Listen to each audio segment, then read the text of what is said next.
guys, I missed ya. I feel like I haven't vlogged or turned on this camera in about 2 weeks. My goodness. I'm currently unpacking my little travel carry-on backpack. Did a quick little trip out of the city, so we are back today, getting into routine. It's been a crazy one though, because last week I got sick, which is hence the reason you didn't see a video on the channel, in case you're wondering. Then that led to me losing my voice, which is why I sound a little odd right now, but like it sounds so much better than it did a few days ago. Oh my goodness. I was giving off like going through puberty vibes for a good like 4 or 5 days. It was cute. Of course, can't forget to bring both e-readers whenever I go anywhere, my journal. I figured like today's a good like catch up day vlog, you know, reconvene. I feel like it's been a bit since I've vlogged in general, so we need to kind of get back into the swing of things with that. I did 1 packing cube and shorts, look at me go. A mini makeup skincare bag and my go-to tech pouch with all my chargers and stuff. Like this backpack, I know I talk about it all the time, but like it really does fit a lot. Big fan, big fan. I am one of those people though that when I get home, I need to unpack right away because otherwise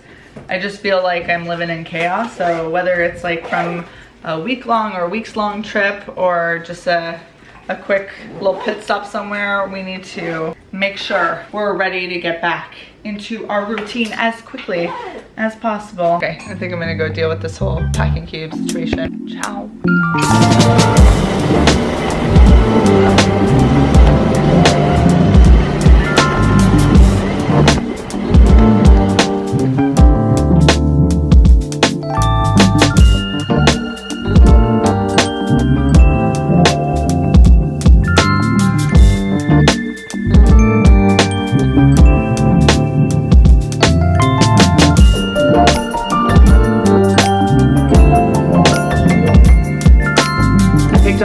For my mom because she's really in a puzzle vibe these days, and this one's from Hobry. I love the Hobry puzzles. They have like this beautiful matte finish, soft matte finish that just feels really good on your hands, and the designs just tend to be really gorgeous. I love this, what is it, Enchanted Garden. How stunning. You got like so many details in here. I find puzzles really interesting when there's a lot going on, and also it tends to help with the assembly process, especially because this is 1,000 pieces. Gorgeous. And the best part of these puzzles is the sides look like a book, so you can put them on a bookshelf and it looks like it's meant to be there, which I find is kind of one of the tricky parts that can happen with puzzle boxes, is they're bulky and they can be awkward to display. They're not always the most gorgeous things to display. This is a really nice display piece on a shelf. There's that. And then I had to get a really thrilling purchase. I know you're just gonna be like, wow, I'm so excited for you, Caitlin, but bada boom, bada bing, I need a new oven mitts. My current oven mitts, like I would show you them. Maybe I should, just to keep it real. I'll show you. These are them. They used to be yellow, but they are so stained. I've washed them, but those stains are in there. I decided to get these ones, and I made sure that they're silicone oven mitts. So the only cloth part is at the top here, which as you see on these ones, the top part by the wrist is pretty clean. So that area doesn't tend to get like splatters, but all of this makes it washable. Like I can just take off stains really easily, I'm gonna assume, with this, because I can just like throw it into the sink and wash it up. I think is gonna make the longevity of these really nice. So yeah, I got them in a nice green because that's the color of my life apparently these days. Like the little things as you have your own place that you just like, I didn't expect oven mitts to cause me so much turmoil, but alas, we've solved the issue. Also got this fun package from CeraVe. I have not opened it yet.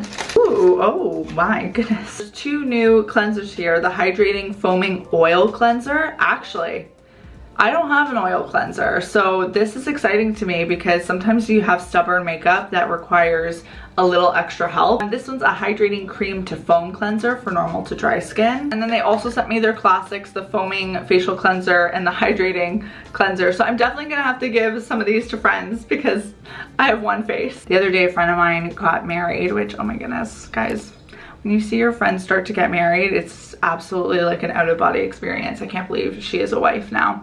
But anyways, I purposely put on waterproof mascara for that wedding because I anticipated tears when I saw her. It was emotional to see her in her wedding dress. As we know, like weddings are a little bit more emotionally intensive, but I put the waterproof mascara on and didn't have like any sort of oil cleanser to take off the eye makeup, so I ended up very casually using a drop of olive oil just to help remove it, but this feels like a better approach.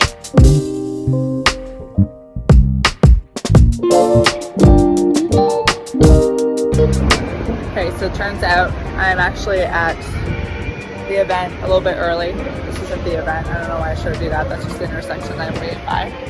And I am just vlogging to you because I don't want to go too early. I feel like these things always start late.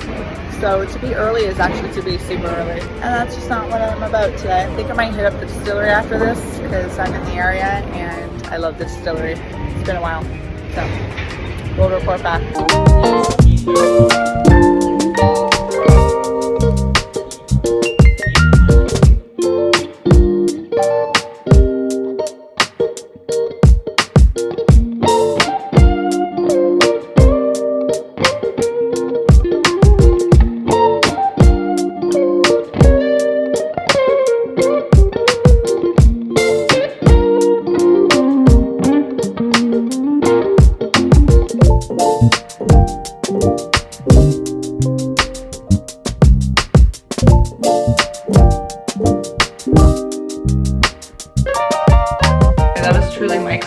Because that whole thing was all about coffee. It was great. I didn't really get a lot of horizontal footage while I was in there, so enjoy these like little vertical shots, but this was all for Bosch's new automatic or countertop automatic espresso machines, and their 800 series machines actually have like 35 plus different preset coffees, and one of them was a galão. And if you're from Portugal or you've been to Portugal, it's a very popular type of I guess like kind of latte style to order. They're called galãos, and when I saw it on the screen, I'm like, shut the front door. I haven't had a galão since I've been in Portugal, so give me one of those. And they made one for me. I had it. It was delicious, so felt like I got a little piece of home during a time where everyone I know is in Portugal, it seems. So it kind of made me feel like, yes, me too. I am also in Europe.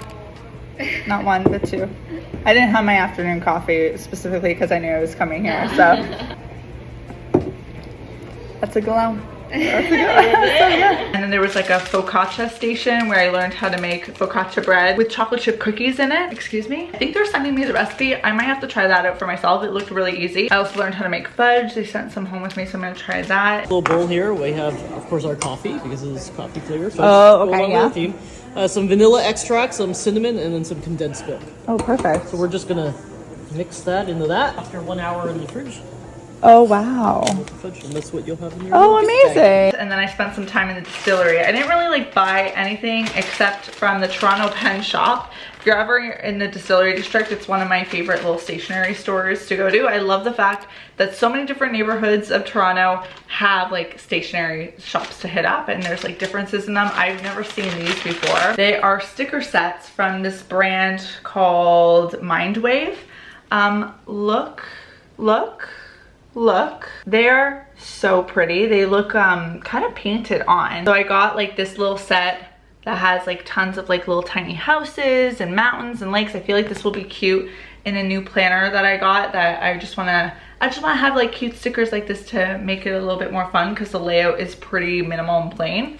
And then I also got the Clima versions. I got a yellow one and a pink one. I think I might give one of these to my mom. Hopefully she doesn't see this, because if I decide to keep them both, then I don't have to act like I've been selfish. But I just think these are so pretty. Like this one is so gorgeous. They've got the lemons on there, got like those window sceneries, the car. This one has like this door that again kind of reminds me of something like in Europe. The waves, the little birdie, little peaches.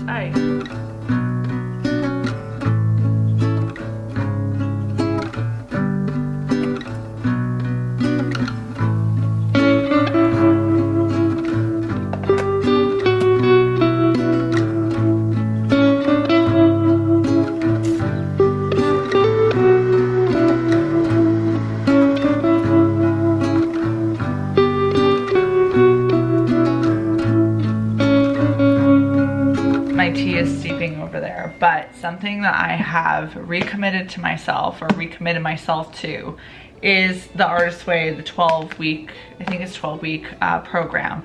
I had started it at the beginning of the year, and then I just kind of fell off with it because I was doing some other things. But the one thing I did stay consistent with, even though I wasn't doing the actual like weekly program, was the idea of the morning pages, which I've talked about. I do 3 pages of writing every single day in a journal, and that I stayed consistent with. Maybe it's because September is approaching. I'm just in that season where I'd like a little bit of something to guide me into the you know, final chunk of the year. I shouldn't say final chunk of the year. We haven't even hit Q4. Just something new to focus on, I guess. September always feels like a new year or a second new year vibe because everyone's going back to school.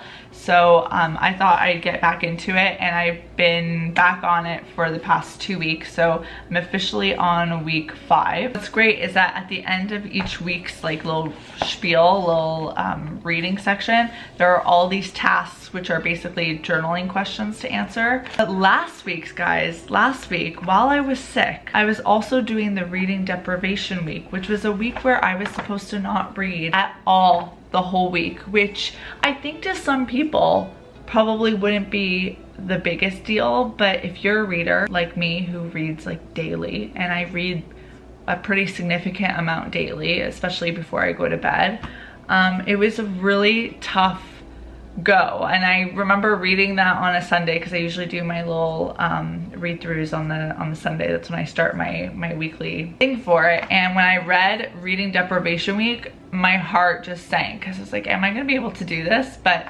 I did, for the most part, successfully manage to get through that, even though I was sick.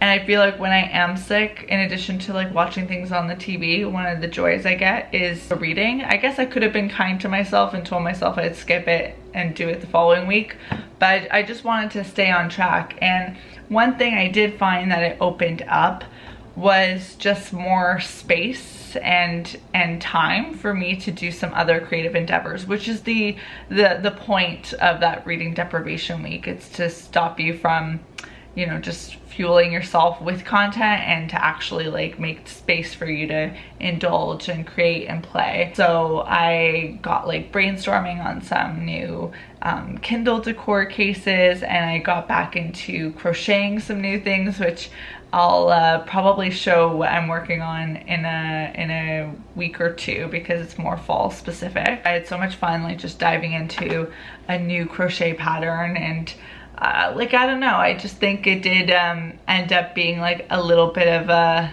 nice change of pace. So I feel like that Reading Deprivation Week taught me that I might occasionally want to indulge in that. It was definitely uncomfortable because, like I said, reading is such a part of my daily life, but I do think it's fun to kind of sometimes challenge yourself and challenge those, I guess, daily habits, even if they are good for you. Like, I don't think reading is a bad thing. Reading a lot is a bad thing. I read both like a lot in terms of fiction, but also in nonfiction too. But I could see there being like an argument for, you know, sometimes just taking a step back from it, both from like a fiction perspective and also a nonfiction, because sometimes you're just like flooding yourself with all this info, and you just kind of need also space to execute on it. I did read a few articles and like Instagram captions, because technically I think it was like supposed to be a complete and total no reading at all, no reading emails, and I'm like, ooh. But I did like a big removal of a ton of stuff, which was just a weird thing to experience. But anyways, we got through that. We're no longer in reading deprivation mode. Like I said, I'm on week 5 though, and there's 10 tasks written here. So sometimes what I'll do at the end of a night when I'm feeling like inspired to do it is I take out my iPad. I have a notebook on GoodNotes, and that's where I answer some of the questions for these tasks. I keep my morning pages in my journal, like strictly morning pages. And this is like where I do kind of the more reflecting stuff, which is helpful because then it's always with me, so I can kind of do them on the go as well. I love this quote last week, and I think I even posted it on my stories, or did I do it in my weekly Instagram dump? I don't know, but it's a quote from Stephen Nachmanovich that says, "Creative work is play.